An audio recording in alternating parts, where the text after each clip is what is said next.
Hello everyone, আপনারা সবাই কেমন আছেন? আশা করি আল্লাহর রহমতে সবাই ভালো ও সুস্থ আছেন। আজ সকাল 10টা থেকে শুরু করেছি আমার নতুন একটি ভিডিও।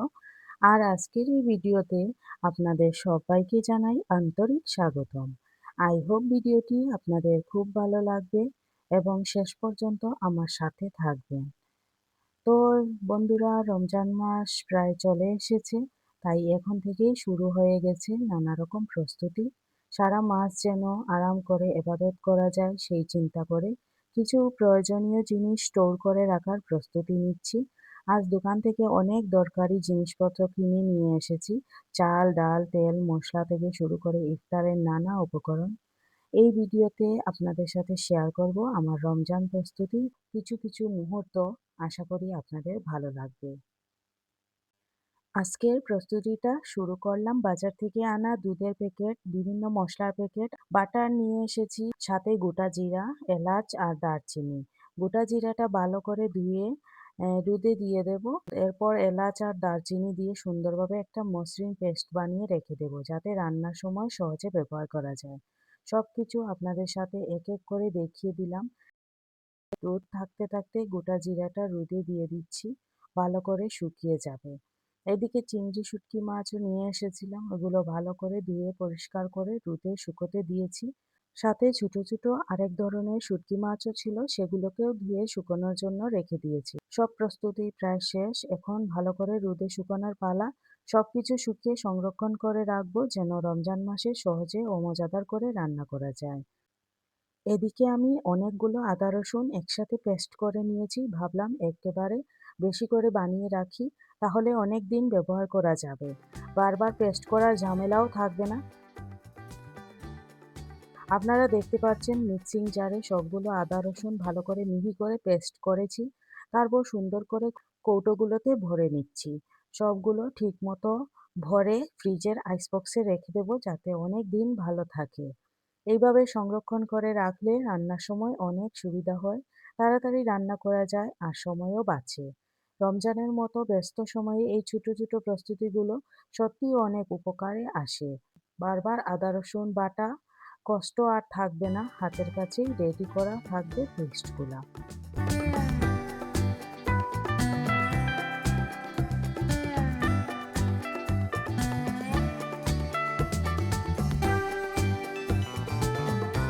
এদিকে গোটা জিরেটা রোদে শুকিয়েছিলাম, সেটাকে এখন রোদ থেকে তুলে এনে ভালো করে গরম করে নিলাম। তারপর সুন্দর করে ভেজে তার সাথে এলাচ, দারচিনি, লবঙ্গ ও গোলমরিচ মিশিয়ে একদম সুগন্ধি একটা মশলা বানিয়ে ফেললাম। এই মশলাটা এখন থেকে বিভিন্ন রান্নায় ব্যবহার করব। ঘরে বানানো মশলার স্বাদই আলাদা। রমজান মানেই ইবাদত, ধৈর্য আর সংযমের মাস। তাই ছোট ছোট এই প্রস্তুতিগুলোই আমাদের দিনগুলোকে একটু সহজ করে দেয়। এখন শুধু অপেক্ষা পবিত্র মাসটিকে সুন্দরভাবে স্বাগত জানানো।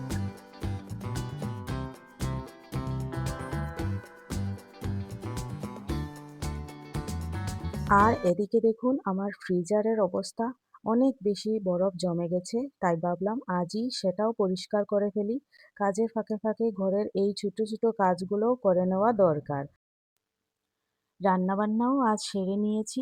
বানিয়েছি ফুলকপি আর কড়াইশুঁটি দিয়ে একটা ভাজা, সাথে ডাল, আর কড়াইশুঁটি দিয়ে আলাদা করে আরেকটা ভাজাও করেছি। এই সাধারণ কিন্তু মজার রান্নাগুলো দিয়েই আজ দুপুরের খাওয়া দাওয়াটা হবে। আজ একটু শর্টকাটভাবে রান্না করেছি, কারণ অন্যদিকে অনেক কাজ ছিল। তবুও চেষ্টা করেছি ঘরের সবাই যেন গরম ভাতের সাথে ভালোবাসা মেশানো রান্না খেতে পারে। আর এই কড়াইশুঁটিটা এইভাবে ভাজা করে খেতে সত্যিই ভীষণ ভালো লাগে।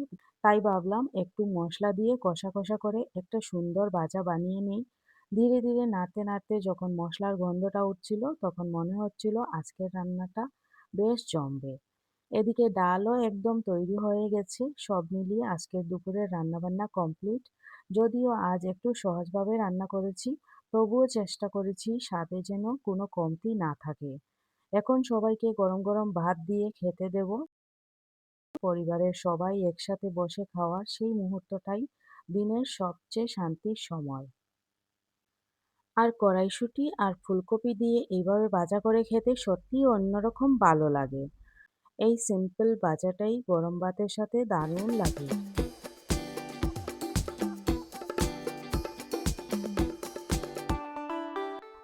আজ হয়তো খুব বেশি আয়োজন করে রান্না করিনি, কিন্তু শর্টকাটভাবেই করেছি। কারণ অন্য অনেক কাজ ছিল, তবু মন দিয়ে করেছি।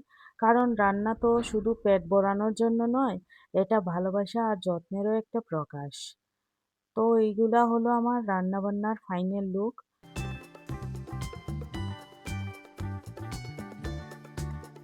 এদিকে সবাইকে খেতে দিয়ে দিলাম দুপুরের। আর এদিকে আমার পুচকি সোনাটাও দৌড়ে চলে এসেছে। সবাইকে যখন ভাত খেতে দিচ্ছিলাম, ও এসে বলল আমিও খাবো।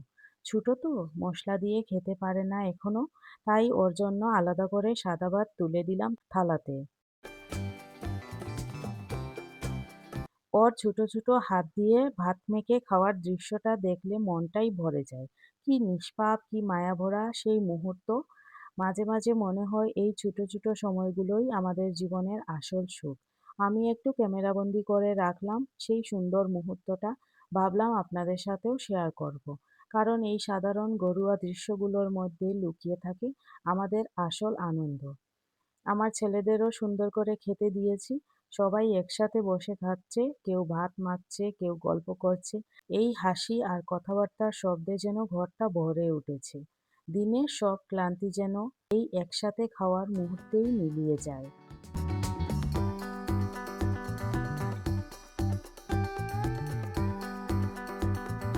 এদিকে সবাইকে খেতে দিয়ে আমি আবার রান্নাঘরে ফিরে এলাম। খাওয়া-দাওয়া শেষ হলেই আমার প্রথম কাজ হচ্ছে রান্নাঘরটা গুছিয়ে পরিষ্কার করে নেওয়া। কারণ যতই ক্লান্ত লাগুক না কেন, রান্নাঘর পরিষ্কার দেখলে মনটা অদ্ভুতভাবে হালকা হয়ে যায়। তাই ধীরে ধীরে চুলার চারপাশটা মুছে সবকিছু আবার নিজের জায়গায় রেখে দিচ্ছি।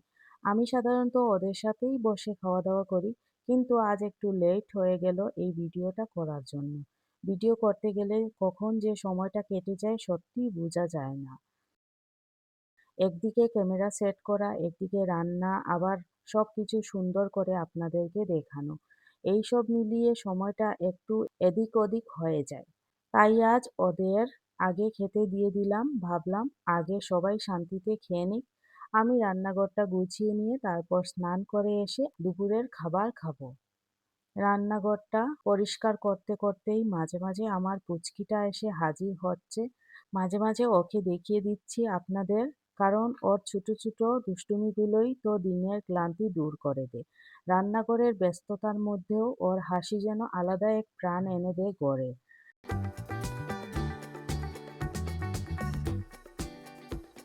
সব কাজ এখন মোটামুটি কমপ্লিট। রান্না হয়েছে, সবাই খেয়েছে, রান্নাঘরও পরিষ্কার। এখন আমি স্নান করতে যাব। স্নান করে এসে একটু শান্ত হয়ে দুপুরের খাবারটা খাবো। আর সত্যি বলতে কি, রমজান মাস আর খুব বেশি দূরে নয়, মাত্র কয়েকটা দিন হাতে আছে। তাই মনটা আগেই অন্যরকম হয়ে যাচ্ছে। সামনে শুরু হবে এক নতুন রুটিন, নতুন সময়সূচি। সেহরি, ইফতার, নামাজ, ইবাদত সবকিছু মিলিয়ে জীবনের ছন্দটাই বদলে যাবে। এই কয়েকদিন যেন একরকম প্রস্তুতির সময়। ঘর গোছানো, রান্নার জিনিসপত্র রেডি করা, নিজের মনটাকেও প্রস্তুত করা। সব মিলিয়ে এক আলাদা অনুভূতি কাজ করছে ভেতরে ভেতরে। রমজান মানেই শুধু রোজা নয়, এটা আত্মসংযম, ধৈর্য আর আত্মশুদ্ধির মাস। তাই আগেভাগেই সবকিছু গুছিয়ে রাখছি, যেন সেই পবিত্র মাসটা শান্তি আর নিয়মের সাথে কাটাতে পারি।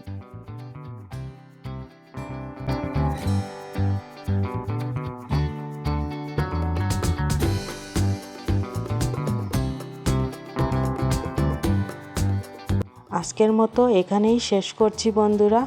আশা করি ভিডিওটি অবশ্যই ভালো লেগেছে। দেখা হবে আগামীতে নতুন কোনো একটি ভিডিও নিয়ে। ততক্ষণের জন্য ভালো থাকবেন, সুস্থ থাকবেন। ধন্যবাদ।